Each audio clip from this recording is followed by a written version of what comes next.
매일 아침 꼭 챙겨야 할 뉴스 딱 3개만 골라서 깊게 들여다봅니다. 뉴스 세계 시간인데요. 오마이뉴스의 곽우신 기자 모셨습니다. 어서 오세요. 네, 안녕하세요. 박지훈 변호사 모셨습니다. 어서 오세요. 안녕하세요. 네, 많은 분들이 아침 인사 유튜브를 통해서 건네주고 계시는데요. 유튜브 라이브로 진행이 되고 있습니다. 유튜브에 들어가셔서 검색하시면 바로 뜨니까요. 저희와 함께해 주시기 부탁드리고요. 자, 첫 번째 뉴스 가보죠. 네, 대법원 전원합의체가 직권남용 권리행사방해 또 공직선거법 위반 등의 혐의로 기소됐던 이재명 경기도지사의 상고심에서 일부 유죄로 판결한 원심을 깨고 무죄 취지로 파기환송을 결정했습니다.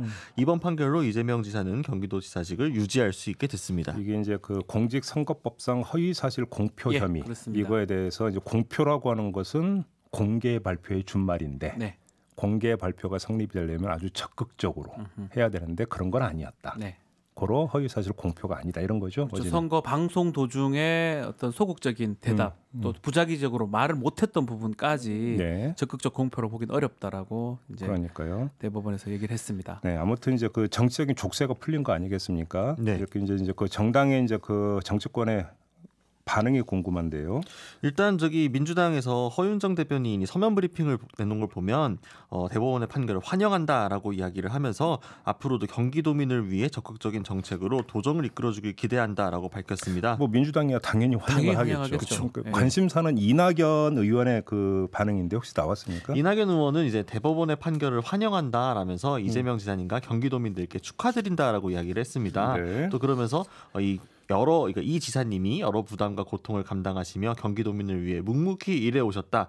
앞으로 더욱 탄력이 붙을 것으로 기대한다라면서 네. 이 지사님과 함께 손잡고 일해 가겠다라고 이야기했습니다. 그럼에도 이제 지지율 조사를 이제 할 겁니다. 네. 상당히 쫓아붙는 결과가 나올 가능성이 높아요. 왜냐하면 홍준표 전 예전 그 후보 시절 때 예. 대권 후보 시절 때 이 대법원에서 무죄가 확정됩니다. 아, 예, 그랬죠. 예. 그때 완전 올라가 버리거든요. 네. 지금도 사실은 만약 1심이 무죄고 2심도 무죄였으면 크게 주목이 안 될 건데 1심이 무죄에다가 2심이 이 선거 무효까지 갔다가 대법원 전원합의체까지 와서 다시 무죄가 된다면 극적인 반전이거든요. 그러니까요. 상당히 붙을 가능성이 높습니다. 이제 여기서 이제 숫자는 이야기하지 말고 최근에 이제 여론조사 결과를 보면 이낙연 의원과 어떤 지지율 격차가 한 자릿수로 좁혀졌다. 많이 따라왔죠. 네, 지금도. 이런 좀 결과가 네. 나온 상황에서 어제 대법원 이제 그 판결이 나왔기 때문에 이제 상승 동력이 이제 더 커지지 않겠느냐. 그렇죠. 뭐 이건 뭐 어쩌면 일반적인 분석인 건데 어디까지 이제 좁히느냐가 이제 관심사인 것 같아서 그래서 이낙연 의원의 이제 반응이 궁금해서 한번 여쭤봤던 거고요. 통합당은 상당히 날을 세웠다면서요. 네, 그렇습니다. 사법부가 법리적으로 무죄를 선고했지만 정치적으로는 유죄라고 할 것이라고 이야기를 했습니다. 네. 배준영 대변인 논평이었는데요. 이 판결은 존중하지만 이 법관의 양심에 근거한 객관적이고 냉철한 판단인지는 의문이다라면서 이야기를 했는데요. 특히나 이제 이 이재명 지사의 권한 행사를 계속 지켜봐야 되는 이 경기도민들이 기가 막히다라고 이야기를 하면서 결국 도정보다는 대권에 매진했던 사람 아니냐, 좀 겸허한 자세로 도정에만 매진해라라고 주문을 했습니다. 이게 만약에 이제 유죄의 결과가 됐다 그러면 미래통합당은 좀 반전의 계기가 될 수도 있었을 겁니다. 지금 서울시장, 부산시장, 경기지사까지 하면 유권자 절반 이상이 있는 곳을 새롭게 보궐선거를 해야 되거든요. 네. 그리고 뭐 그런 다음에 그 다음에 또 대정권 교체까지 할 수 있기 때문에 상당히 좀 이거를 받지 않았을까. 그래서 이렇게 아쉬운 어떤 논평을 내놓은 것 같습니다. 네. 아무튼 이제 이재명 경기지사의 이후 행보가 어떻게 되느냐. 네. 뭐 이게 어제도 이제 뭐 대동세상 이런 얘기를 하더라고요. 그렇죠? 네, 그렇습니다. 네, 경기도민만을 염두에 두면서 대동세상을 이야기한 것 같지는 않고 네. 그렇게 되면 어떤 그 대권 행보를 펼쳐 나가겠다는 뜻은 분명히 밝힌 것으로 해석을 해도 될 것 같은데 그럼 구체적으로 어떻게 그러면 대권 행보를 펼쳐 나갈 것이냐가 이제 관심사 아니겠습니까? 네. 근데 이 뉴스 세계에서 이야기는 시간적으로 한계가 있고 자 토요일에 유튜브에서 이제 그 업로드되는 천기 누설이라고 그걸 있지 않습니까? 들으면요 어떻게 네. 진행될지 알 수가 있습니다. 내일 이제 그 천기 누설이 업로드되는데 이때 한번 네. 자세히 한번 좀 짚어보도록 하지요. 네. 네. 박준 변호사의 맹활약을 기대를 하면서 기대해 주셔도 됩니다. 아, 네. 기대해도 된다고 했습니다. 네. 자 다음 뉴스로 넘어가겠습니다. 네, 고 박원순 전 서울시장을 성추행 혐의 피해자인 고소인 측이 피해 사실을 몰랐다는 서울시 입장에 반발을 하면서 이 여성 단체들의 입장문을 통해서 피해 사실을 추가적으로 폭로를 했습니다.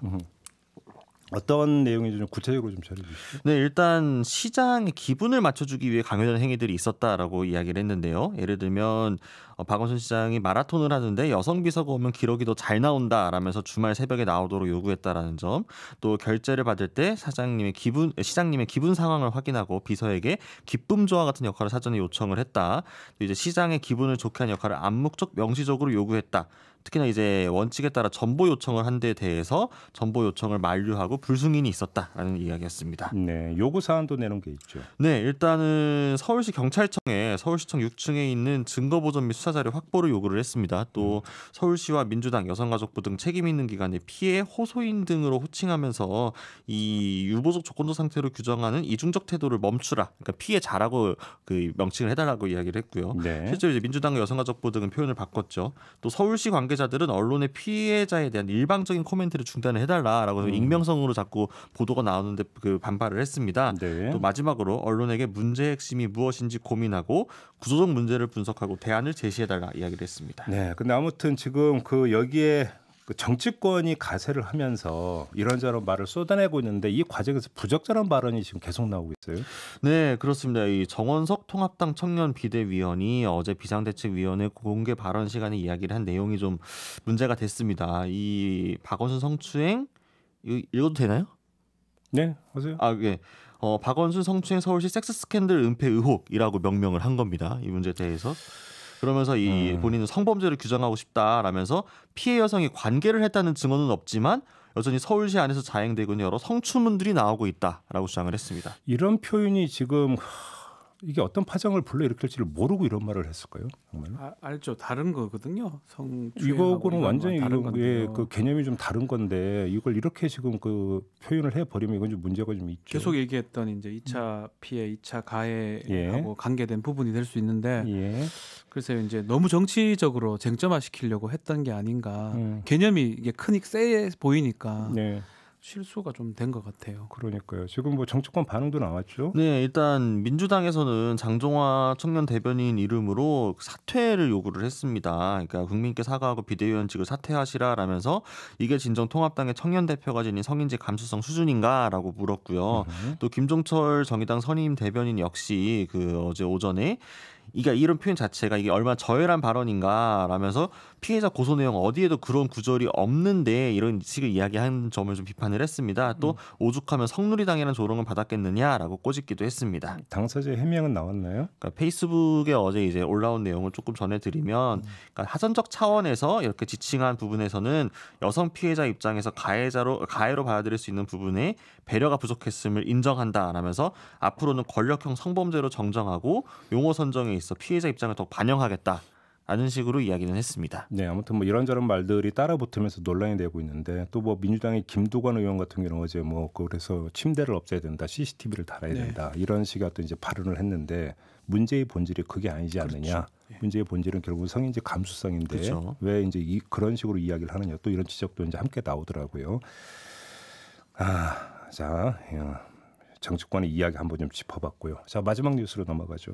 네, 추미애 법무부 장관이 언론과의 전쟁에 나선 듯한 모양새입니다. 연일 강경한 메시지를 내고 있는데요. 네. 어제 페이스북을 통해 개혁을 바라는 민주시민에 맞서 검찰과 언론이 반개혁 동맹전선을 형성하고 있다라면서 이 관음증 보도에 힘을 보태는 진보신문 역시나 법조 출입 기자다. 절독해야겠다라고 남겼습니다. 네, 아니 도대체 무슨 사이에 있는 건데? 그러니까 이게 그 관용차 보도 때문이었던 걸로 보이는데요. 네. 그러니까 윤한홍 통합당 의원실로 이 법무부로부터 제출받은 자료를 토대로 이 추미애 장관이 지난 7일부터 8일까지 휴가를 내고 이 산사를 찾은 부분이 전용 차량을 당시에 이용을 했다. 근데 이게 당시 검찰총장에 대한 수사지휘권을 발동한 직후였죠. 네. 휴가를 내고 산사를 찾을 당시에 관용차를 사용한 건 공무원 행동강령 위반이 아니냐라는 지적을 한 겁니다. 그리고 이 윤한홍 의원실의 자료를 다수 언론들이 보도를 하면서 조금 논제가 됐죠. 문제가. 이 강령이 어떻게 됐는데요? 애매하긴 해요. 네. 이제 이 강령 제13조에 따르면 공무원 행동강령입니다. 예. 공무원이 관용 차량이나 선박 항공기 등 공용물을 사적으로 특히 뭐 항공 마일리지 적립 포인트도 있습니다. 예. 정당한 사업 시 사적인 용도로 사용 수익해서는 안 된다. 아주 원칙적인 내용이 담겨져 있어요. 네. 그래서 이제 요게 이제 규정 위반 아니냐라는 게 이제 보도 내용인데 이제 문제는 이게 사적이냐 아니냐가 좀 애매해요. 예컨대 휴가를 뭐 많이 놀러 크게 휴가를 가는데 뭐 일주일씩 2주일씩 가는데 그걸 타고서 막 전국 놀러 다니면 이제 당연히 사적인 용도겠죠. 근데 지금 이제 추 장관 법무부에서 해명은 뭐냐면 업무 처리도 해야 되고 복귀를 좀 빨리 해야 될 시점이 될 수가 있다. 그런 측면에서 전용 차량을 이용했다라고 설명을 하고 있거든요. 네. 그럼 하루 정도라고 제가 그때 알고 있는데 그러면 요 규정에 이렇게 위배인지는 좀 아직 딱 따르지진 않거든요. 그러니까 이게 이제 그 수사지휘권을 발동을 하고 그렇죠. 윤석열 검찰총장이 이제 그 수용을 하느냐 마느냐라고 하는 어떤 그 시점에서 이제 휴가를 갔던 거고요. 그렇죠. 그 휴가는 사실은 말은 휴가지만 우리가 봤을 때는 상당히 좀 고심하고 있고 좀 정리하는 차원이라고 좀 보였거든요. 휴가 같은 휴가 아닌 휴가입니까? 휴가인가요? 그렇게 되면 휴가가 되나 모르겠습니다. 예. 근데 그 뒤에 이제 또 다른 아까 이제 공지 문구 가지고 이제 논란이 뭔가 불거졌을 때 나왔던 게 계속 메신저로 막 이제 그 그렇죠.